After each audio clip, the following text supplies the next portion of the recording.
জাগাও গগনে শিরোনামের এক অনুষ্ঠানের মধ্য দিয়ে সংবর্ধনা দেওয়া হলো দেশ বরেণ্য কণ্ঠশিল্পী সৈয়দ আব্দুল হাদীকে। শনিবার সন্ধ্যায় ছায়ানট মিলনায়তনের সাংস্কৃতিক সংগঠন শুদ্ধমঞ্চ এই আয়োজন করেন। অনুষ্ঠানে অতিথি ছিলেন চিত্রশিল্পী হাশেম খান।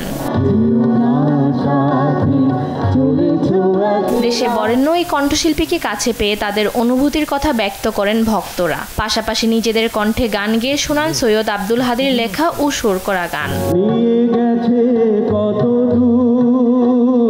এ সময় ভক্তদের কণ্ঠে গান শুনে আবেগে আপ্লুত হন সৈয়দ আব্দুল হাদী। অনুষ্ঠানের শুরুতেই বলে দিয়েছিলেন গান গাইবেন না তিনি, কিন্তু নিজের গান শুনে নিজেকে আর আটকাতে পারলেন না। গুনগুন করে গেয়েই ফেললেন দুটি লাইন।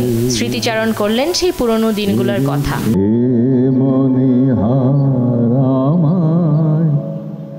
আবেগপ্রবণ মানুষ ছিলেন এবং এই গানটি তৈরি হয়েছিল একটা অদ্ভুত ব্যাপারে, মানে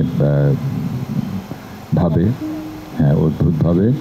সেটি হচ্ছে যে অন্য একটি গান রেকর্ড করার কথা টেলিভিশনের জন্য। তো লাকি অনেক দেরি করে, ও একটু অলসও ছিল বটে, অনেক দেরি করে এসছে স্টুডিওতে। আমরা সবাই অপেক্ষা করছি। তো এসে আমি বললাম, লাকি তুমি এত দেরি করে এলে, সবাই বসে আছে। বলছে, হাদী ভাই, এই যেই গানটা করব ভেবেছিলাম ওটা করব না। তো কি করবে? যে আমি আস্তে আস্তে আরেকটি নতুন গান তৈরি হয়ে গেছে, তো সেই গানটি করতে হবে।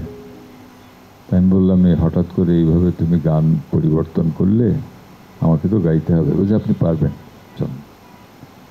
এইভাবে গানটি করা হয়েছিল, এই নতুন, একদম নতুন গান। 6 দশকেরও বেশি সময় ধরে গান শুনিয়ে মানুষের হৃদয়ে জায়গা করে নেওয়া এই শিল্পী বলেন, আমার জীবনে অনেক কিছুতেই ফাঁকি দিয়েছি, চাকরিতে বা পড়ালেখায় অনেক ফাঁকি দিয়েছি, কিন্তু একটা জায়গায় আমি কখনোই ফাঁকি দেইনি, তা হলো গান।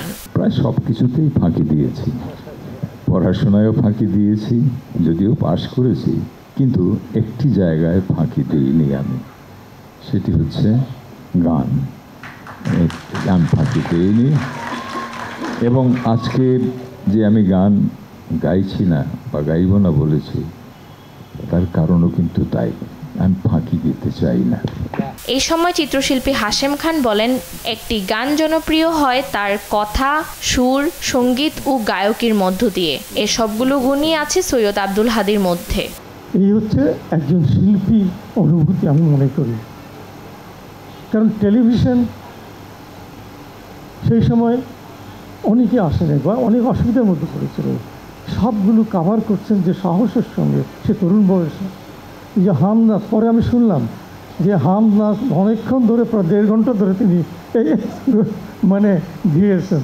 অনুষ্ঠানে তার হাতে সম্মাননাপত্র, ক্রেস্ট ও উত্তরীয় পরিয়ে দেয় শুদ্ধমঞ্চের শিল্পীরা।